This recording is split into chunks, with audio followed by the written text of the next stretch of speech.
گیا قیامت کا بات پہنچی تیری جوانی تک، خلافت کا تذکرہ ہو اور حضرت عمر کا ذکر نہ آئے، ناممکن۔ خلافت کا نظام، جیسے آپ کہتے ہیں کہ گلاب کا پھول پورا کھلا ہوا ہے، للی ان بلوم، خلافت کا نظام پورا کھلا ہوا حضرت عمر کے دور میں نظر آتا ہے۔ اسی وقت کہا تھا حضرت عمر نے رضی اللہ تعالی عنہ کہ اگر دجلہ و فرات کے کنارے کوئی کتا بھی بھوکا مر گیا تو قیامت کے دن عمر ذمہ دار ہوگا۔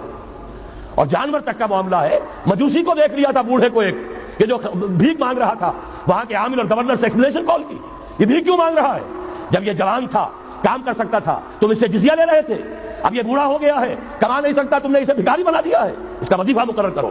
ظاہر بات ہے غیر مسلم ٹیکس دیں گے، مسلمان زکات دیں گے، مسلمانوں کے لیے زکات سے کفالت عامہ ہوگی، غیر مسلموں کے ٹیکسوں کے ذریعے سے۔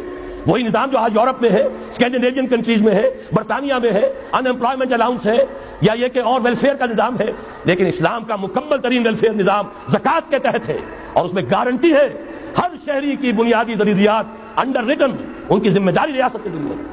حضرت عمر ہی کا زمانہ تھا کہ لوگ اپنی زکات لے کر پھرتے تھے، لینے والا کوئی نہیں ہوتا تھا۔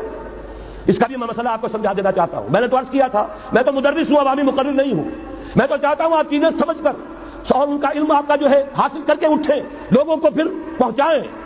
یہ کیسے ہو گیا جبکہ زکات جو ہے وہ تو اسلامی ریاست میں نظام خلافت میں حکومت لیتی ہے، پھر کیسے ہو گیا کہ لوگ اپنی زکات لے کر پھر رہے، لینے والا کوئی نہیں؟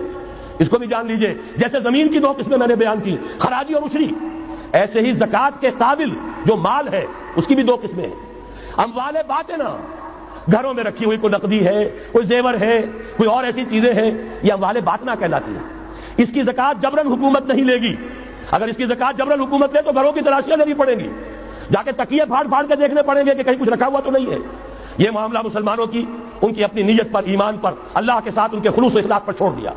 ہاں اموال ظاہرہ، دکان میں 5 لاکھ کا مال پڑا ہے، 2.5% دے دو، گودام میں 10 لاکھ کا مال پڑا ہے، 2.5% دے دو، تمہارا کارخانہ ہے بہت بڑا، اس کی زمین معاف، بلڈنگ معاف، مشینری معاف، ٹولز معاف، لیکن جو سرمایہ چل رہا ہے چاہے وہ خام مال پڑا ہے چاہے فنشڈ، ٹوٹل کی مالیت کے اوپر 2.5% دے دو۔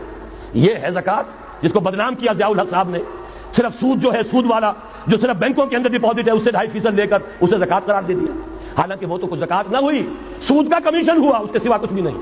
زکات تو یہ ہے کہ ہر دکاندار، اور مجھے یقین ہے مسلمان دے گا، آپ اسے انکم ٹیکس جیسے لعنتی ٹیکس سے نجات دیجئے جس نے اسے جھوٹ بولنے پر مجبور کیا ہوا ہے۔ یہ لعنتی ٹیکس ہے در حقیقت کہ جس نے ہر شخص کو جھوٹا بننے پر مجبور کر دیا ہے۔